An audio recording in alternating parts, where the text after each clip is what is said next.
अरे और तो और भगवान नौकर बनने के लिए तैयार है।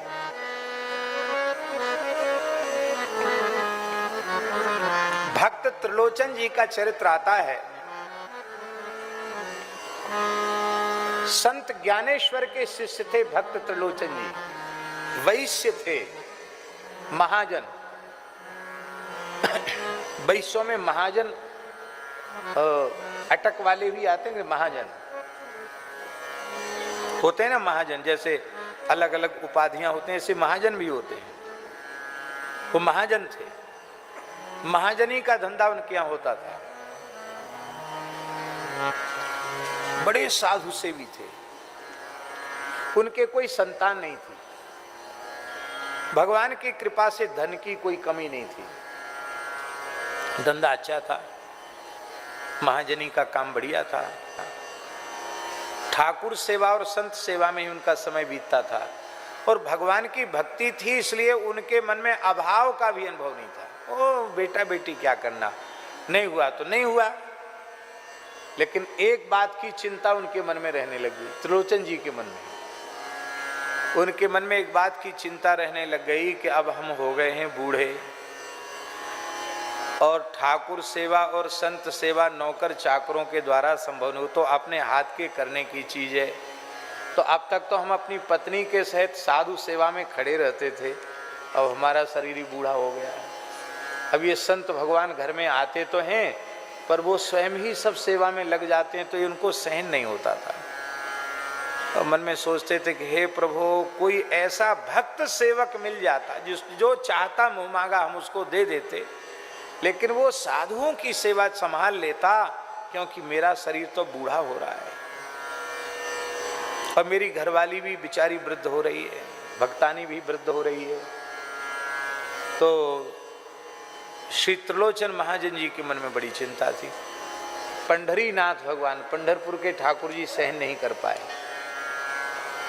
ये सत्य घटना है, भक्तमाल में कथा है। तो ठाकुर जी आ गए, बोलो भक्तवत्सल भगवान की। ये तो नटवर नागर हैं, विचित्र वेशभूषा बना लेते हैं, फटी सी कामरी, फटे पुराने कपड़े, 15-16 साल की उम्र, केस घुंघराले, स्वरूप तो खूब सुंदर, पर ऐसे के महीनों से नहीं नहाया हो, शरीर पर धूल मिट्टी चढ़ी है, केस उलझ के जटा जैसे हो गए हैं, टूटी सी पानी है, टेढ़ी बेड़ी लकड़ी लिए हैं। और त्रिलोचन जी बैठ करके जब भी कर रहे थे, रो भी रहे थे कि प्रभु साधु सेवा में कमी नहीं आनी चाहिए, संत सेवा के लिए कोई सेवक मिल जाता तो अच्छा था। तब तक ठाकुर जी आए। शेठ जी राम राम, जय जय राम कृष्ण हरि। नेत्र खोले, अरे बड़ा सुंदर बालक है, लगता है इसको नहाता धोता नहीं है, फटे पुराने कपड़े हैं, पैर में जूती भी फटी पुरानी सी जूती है।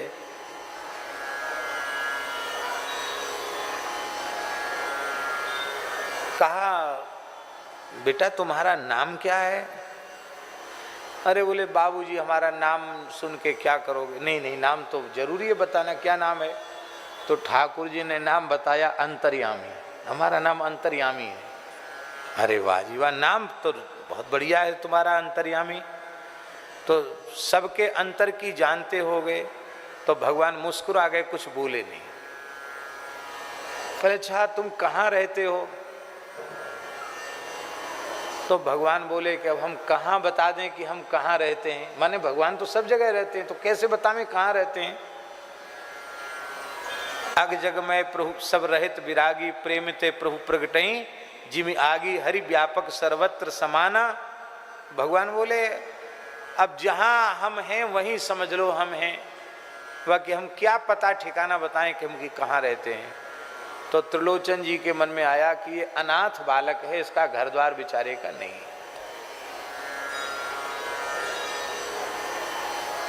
बोले तुम्हारे माता पिता का परिचय?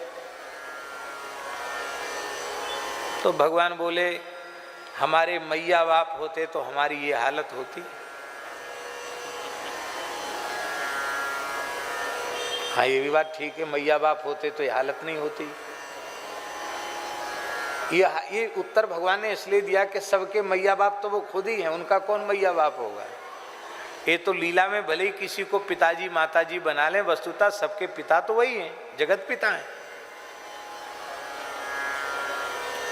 तो ऐसे क्यों भटक रहे हो? तो ठाकुर जी बोले कि लोग किस लिए भटकते हैं आप बताइए।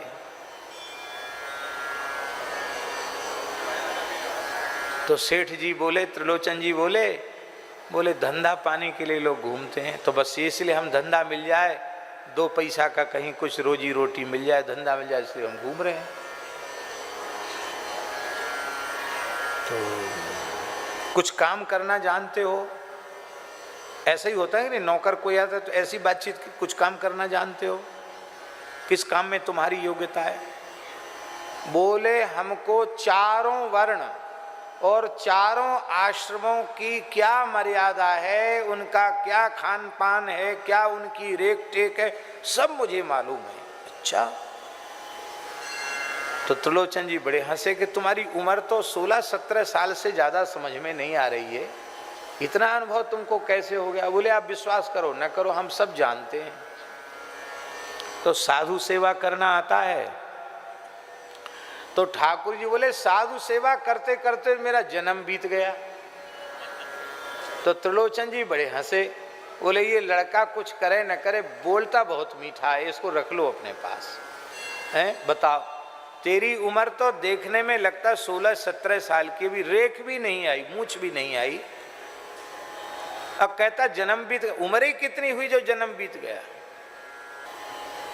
तो जब इतने योग्य हो फिर तुम्हें नौकरी कहीं क्यों नहीं मिली?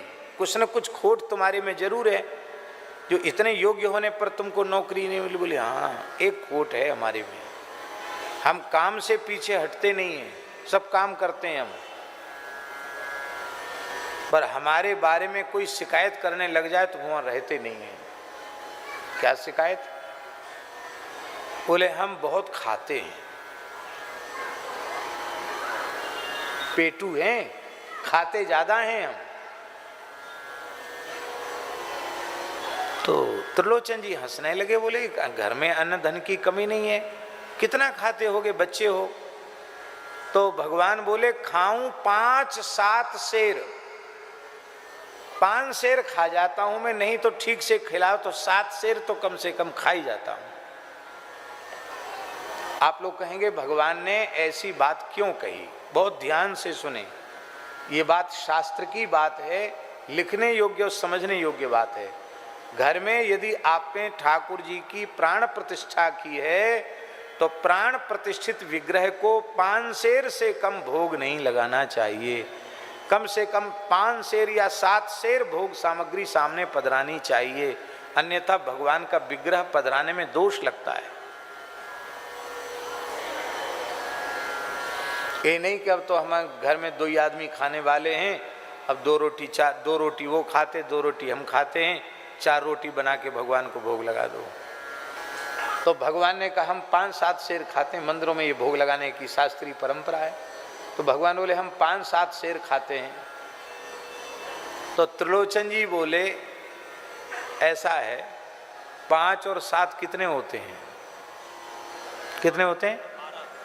बोले आप 10 शेर 12 शेर खाओ, हमारी तरफ से कोई कमी नहीं, 20 शेर खाओ भले ही, पर साधु सेवा में कमी नहीं आनी चाहिए। भगवान ने सोचा बड़ा उदार भगत है, कंजूस तो बिल्कुल नहीं है, तो थोड़ा प्रश्न पत्र और कठोर कर दिया ठाकुर जी ने।